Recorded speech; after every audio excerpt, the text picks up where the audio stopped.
이 새벽 우리에게 주신 하나님 말씀은 로마서 15장 1절에서 13절까지의 말씀입니다.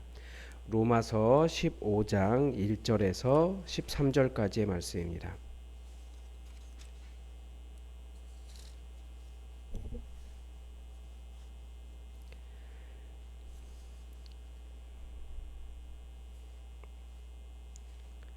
우리 하나님의 말씀을 함께 읽겠습니다. 로마서 15장 1절에서 13절입니다. 믿음이 강한 우리는 마땅히 믿음이 약한 자의 약점을 담당하고 자기를 기쁘게 하지 아니할 것이라. 우리 각 사람이 이웃을 기쁘게 하되 선을 이루고 덕을 세우도록 할지니라. 그리스도께서 자기를 기쁘게 하지 아니하셨으니 기록된 바 주를 비방하는 자들의 비방이 내게 미쳤다 함과 같으니라. 무엇이든지 전에 기록된 바는 우리의 교훈을 위하여 기록된 것이니 우리로 하여금 인내로 또는 성경의 위로로 소망을 가지게 함이니라. 이제 인내와 위로의 하나님이 너희로 그리스도 예수를 본받아 서로 뜻이 같게 하여 주사 한 마음과 한 입으로 하나님 곧 우리 주 예수 그리스도의 아버지께 영광을 돌리게 하려 하노라. 그러므로 그리스도께서 우리를 받아 하나님께 영광을 돌리심과 같이 너희도 서로 받으라. 내가 말하노니 그리스도께서 하나님의 진실하심을 위하여 할례의 추종자가 되셨으니 이는 조상들에게 주신 약속들을 견고하게 하시고 이방인들도 그 긍휼하심으로 말미암아 하나님께 영광을 돌리게 하려 하심이라. 기록된 바 그러므로 내가 열방 중에서 주께 감사하고 주의 이름을 찬송하리로다 함과 같으니라. 또 이르되 열방들아 주의 백성과 함께 즐거워하라 하였으며 또 모든 열방들아 주를 찬양하며 모든 백성들아 그를 찬송하라 하였으며 또 이사야가 이르되 이새의 뿌리 곧 열방을 다스리기 위하여 일어나시는 이가 있으리니 열방이 그에게 소망을 두리라 하였느니라. 소망의 하나님이 모든 기쁨과 평강을 믿음 안에서 너희에게 충만하게 하사 성령의 능력으로 소망이 넘치게 하시기를 원하노라. 아멘. 모든 종교는 금기라고 하는 것이 있습니다. 그런 금기가 첫 번째는 날과 관련이 있고 둘째로는 음식과 관련이 있습니다. 자기가 보내는 시간과 자기가 먹는 음식이 그 사람의 거룩을 결정한다라고 하는 생각이 있는 것 같습니다. 이제 그 날과 음식이 결합된 것이 기간이 되죠. 어떤 절기 이런 것이 됩니다. 잘 아시는 대로 이 무슬림 같은 경우도 하루에 3번 기도를 하고 라마단이라고 하는 금식 기간이 있습니다.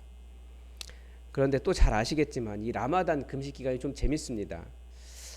하루에 금식하는 시간이 저녁인가 뭐 낮인가 이렇게 정해져 있는데 그러면 그 금식하는 시간이 되기 전까지 열심히 먹는 거예요.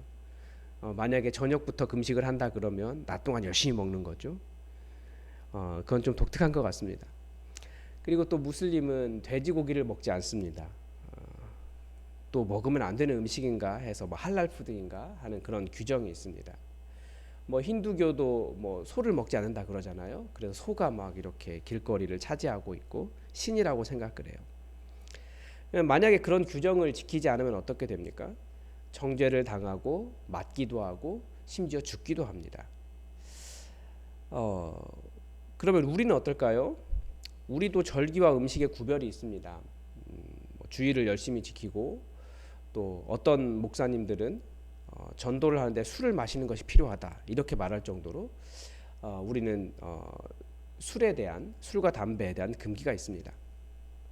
저는 참 이게 넘어가기가 어렵더라고요. 이렇게 어떤 분들은 쉽게 술을 마실 수 있다라고 말하는데 저는 잘 안 돼요. 이게 그리스도인에게 맞지 않는다라는 생각이 제 세포 하나하나에 이렇게 새겨진 것 같아요. 그래서 거부감이 굉장히 많습니다.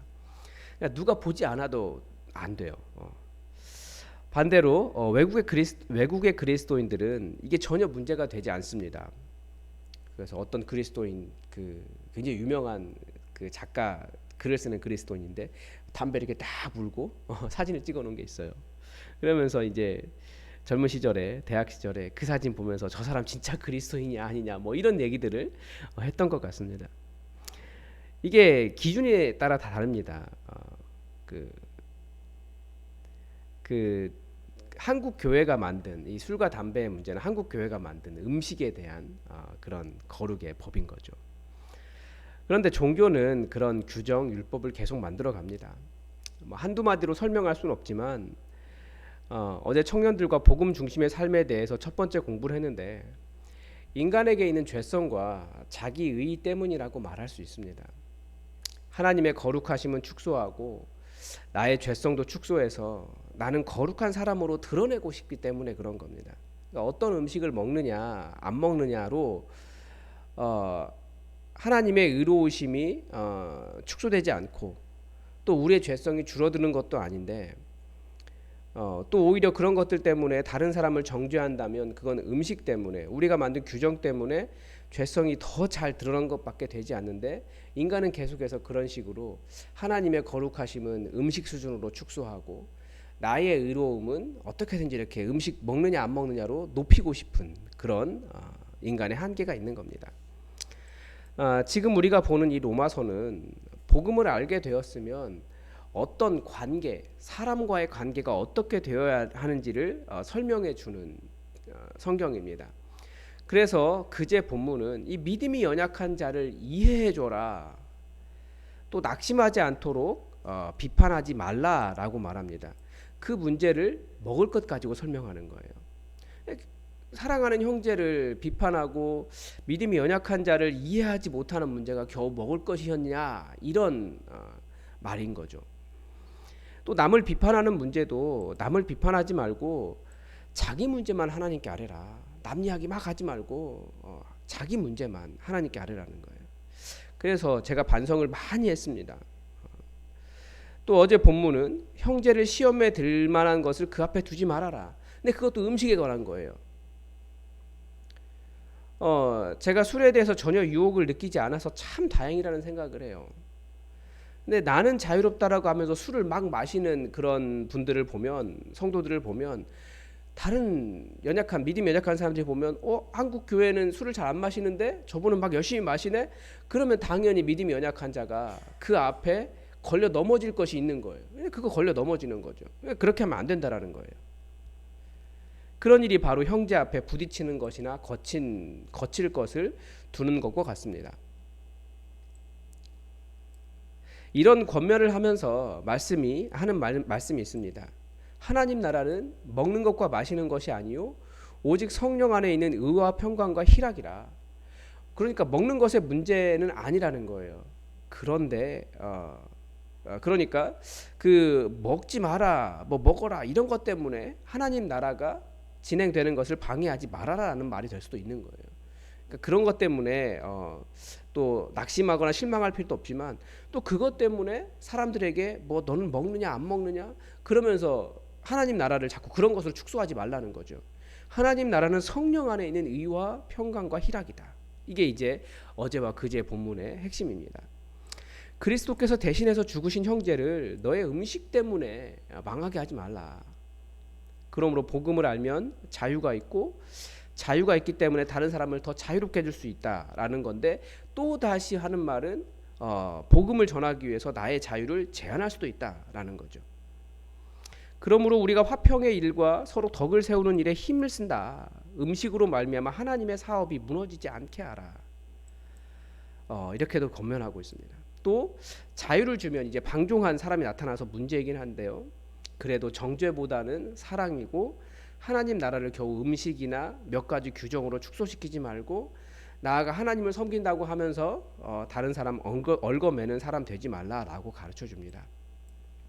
다시 요약을 하면 하나님 잘 섬기면 주변 사람과도 평화한다, 화평한다 그런 뜻입니다.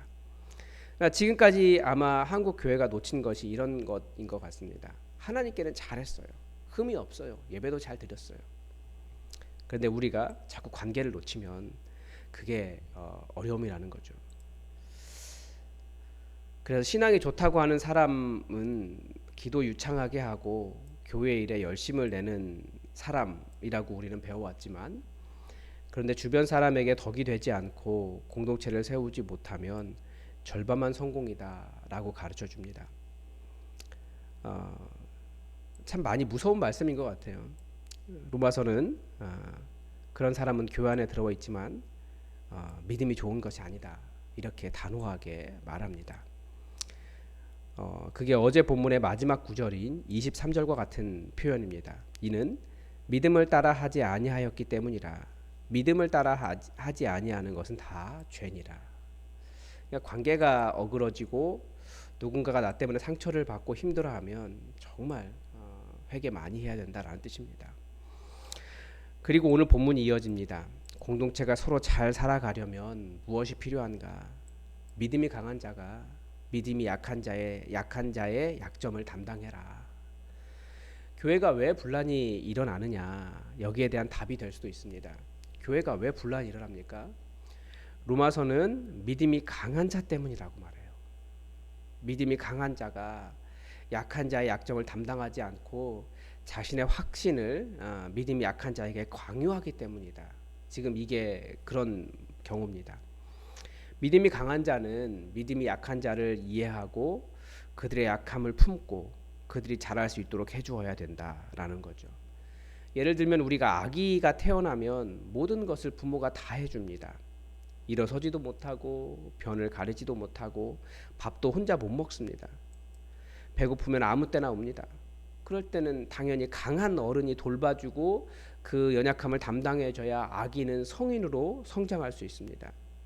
그런데 가끔 준비되지 않은 어른들이 있지 않습니까? 자기 자야 한다고 아기 우니까 던져서 아기가 온몸이 골절되어 죽은 사건이 작년에만 여럿이 있었습니다. 강한 자가 약한 자를 담당할 생각이 없으면 새로운 생명이 자라날 수 없고 성장도 없고 다툼도 일어납니다. 교회가 개토화되는 이유도 그런 겁니다. 나는 하는데 너는 왜 못하느냐, 쉽게 말하는 분이 있습니다. 근데 교회는 우리가 잘 알다시피 한국 교회 안에서도 교회마다 문화가 틀려요. 이쪽 교회에서는 신앙생활 잘하는데 이쪽 교회 오면 또 적응해야 돼요. 이게 문화가 다릅니다. 그리고 약해도 새로운 문화에 적응하는 데 시간이 필요합니다. 그런데 복음 안에 있으면 자라나게 되어 있거든요. 근데 비난이 겨우 본문이 계속 얘기하는 비난이 음식 수준이에요. 그 정결법이라고 하는 이스라엘의 정결법. 무엇을 먹느냐 먹지 않느냐. 겨우 그 수준이라는 거예요. 그런데 성경이 뭐라고 가르쳐 주냐면 그런 비난은 자기를 기쁘게 하려는 마음 때문이다라고 가르쳐 주죠. 저는 정말 새가족 보면서 정말 많이 느꼈는데요. 주차할 때 본당으로 가는 가장 좋은 자리는 보통 새가족석으로 이렇게 배려를 해놓습니다. 주차 봉사자들과 이렇게 교회 직분자들이 싸우는 것을 여러 번 봤어요. 교회로 가는 가장 좋은 자리, 가장 빠른 자리, 교회에 이렇게 터줏대감 같은 분들이, 그러니까 직분자들이죠. 그런 분들이 거기에 차를 대고 싶은 거예요. 주차 봉사자들이 좀 이렇게 배려해서 저쪽으로 좀 이렇게 이동을 요청을 하면 그러면 우리는 교인 아니냐고 싸우는 그런 직분자들이 있어요. 그리고 또 교회에서 가장 좋은 자리, 우리는 좀 그런 게 없는 것 같은데 가장 교회에서 딱 그 자리는 그분 자리예요. 그래서 어떤 새 가족이 교회에 왔는데 자기는 열심으로 맨 앞자리에 딱 앉았다는 거예요. 그랬더니 그 뒤에 계시던 분이 이렇게 대가리 치워라 그랬다고, 그런 이야기가 있어요. 강한 자가 약한 자를 담당하려는 마음이 전혀 없는 겁니다. 그리스도께서도 자기를 기쁘게 하지 않으셨다라고 가르쳐주고 있는데 3절에 보면 어느 정도까지 기쁘게 하지 않으셨냐면 주를 비방하는 자들의 비방이 내게 미쳤나이다 함과 같으니라. 그러니까 예수님은 욕먹었다라는 거예요. 주를 비방하는 자들이니까. 약한 자들의 약함을 감당하기 위해서 예수님도 자기를 기쁘게 하지 아니하셨는데 그것이 욕을 먹을 수준이었다라는 거예요. 예수님이 욕먹었기 때문에 우리가 구원받았다라고 가르쳐주고 있습니다. 그런 거 보면 참 신앙이 있다라고 하면서 욕먹는 것 견뎌야 한다, 참 쉽지 않은 것 같아요. 그런데 그리스도도 욕먹으셨다. 그렇기 때문에 복음이 전달되었다. 약한 자가 성장하게 되었다 라고 말씀은 가르쳐줍니다. 우리에게 시사하는 바가 큰 것 같습니다. 그래서 사도 바울이 교회를 향해서 하는 권면이 이것입니다. 5절인데 이제 인내를 주시고 위로하시는 하나님이 너희로 그리스도 예수를 본받아 서로 뜻을 갖게 하여 주사 한 마음과 한 입으로 하나님 곧 우리 주 예수 그리스도의 아버지께 영광을 돌리게 하려 하노라. 나의 영광이 아니라 나에게 영광이 아니라 오직 우리 주 예수 그리스도 아버지께 그리스도의 아버지께 영광. 교회는 아버지께만 영광이라는 거죠. 시간이 지날수록 나에게 영광이 아니라 아버지께만 영광. 이게 그리스도인의 자세입니다. 내 생각과 맞지 않아도 신앙의 연수가 오래된 사람일수록 수용성이 커져야 된다는 거죠. 또한 나를 내려놓을 수 있어야 되는 것이 그리스도인의 삶입니다. 나에게 영광이 아니라 오직 하나님께만 영광이기 때문입니다. 그래서 죄는 나를 높이는 마음이다 라고도 정의할 수 있는 것 같아요. 하나님께 영광을 돌리는 사람은 어떻게 합니까? 7절의 명령이 이것입니다. 그러므로 서로를 기쁘게 받아주어라. 서로를 받아볼 때 감정이 무엇입니까? 기쁨이라는 거예요. 기쁘게. 다른 사람 바라볼 때 저 사람 이렇게 약간 마음에 이렇게 상함보다도 기쁘게 바라보라는 거죠. 교회에 나오는 형제와 자매를 기쁘게 맞아주십시오. 근데 우리도 잘 알지만 많은 경우는 기쁘게가 별로 아닌 것 같아요. 딱 오자마자 이렇게 멀리서 보면 이렇게 복도 끝에서부터 이렇게 쭉 오는 걸 보면 기쁘게가 아니고 약간 좀 이렇게 다른 말을 하는 경우도 있어요. 질투도 있고 시기도 있고 이렇게 스캔도 하고 뭐 그러는 거죠. 그러나 예수님은 성도를 대할 때 예수님께서 우리를 기쁘게 받아주셨듯이 서로를 바라보면서 기뻐하라라고 가르쳐 주십니다. 그래서 기쁘게 그렇게 우리가 서로를 받아주어야 되는 것이 그래 약한 자가 성장할 수 있고 다른 사람 조금 못해도 그 사람 용납해서 그 사람도 잘할 수 있도록 도와주는 것이 그리스도인입니다. 비방을 받기까지 다른 사람을 기쁘게 하셨던 예수님처럼 우리도 그렇게 예수님의 용납하심을 배워가고 하나님의 거룩하심을 작은 몇 가지로 판단하지 않고 다른 사람을 그렇게 판단하지 않고 우리가 서로를 받아주어서 기쁘게 받아주어서 아름다운 공동체 이뤄갈 수 있기를 바랍니다. 오늘도 하나님의 뜻이 그 하나님 나라가 우리에게 이루어지도록 주기도문으로 기도하겠습니다. 하늘에 계신 우리 아버지, 아버지의 이름을 거룩하게 하시며 아버지의 나라가 오게 하시며 아버지의 뜻이 하늘에서와 같이 땅에서도 이루어지게 하소서. 오늘 우리에게 일용할 양식을 주시고 우리가 우리에게 잘못한 사람을 용서하여 준 것 같이 우리 죄를 용서하여 주시고 우리를 시험에 빠지지 않게 하시고 악에서 구하소서. 나라와 권능과 영광이 영원히 아버지의 것입니다. 아멘. 여러분 오늘도 우리 교회를 위해서 함께 기도해 주십시오. 정말 교회는 기도한 대로 부흥하고 기도한 대로 발전하는 것 같습니다. 감사하게도 청년부도 잘 모이고 있습니다. 기도해 주신 대로 점점 모이면 행복하고 즐거운 모임이 되고 있고 또 잘 모이고 있는 것 같아요. 더 여러분 기도를 부탁을 드리고 우리가 서로를 기쁘게 용납하는 교회가 될 수 있도록 기쁨이 가득 찬 교회 될 수 있도록 기도해 주시기 바랍니다. 오늘은 또 저를 위해서 좀 기도해 주십시오. 하나님의 말씀 잘 증거하고 교회의 사실 모든 문제는 담임 목사와의 소통의 문제가 있습니다. 소통을 잘하고 성도들과 잘 연결되고 성도들의 삶을 품을 수 있는 목회자가 될 수 있도록 말씀과 삶을 위해서 여러분 함께 기도를 부탁을 드립니다. 다 함께 기도하겠습니다.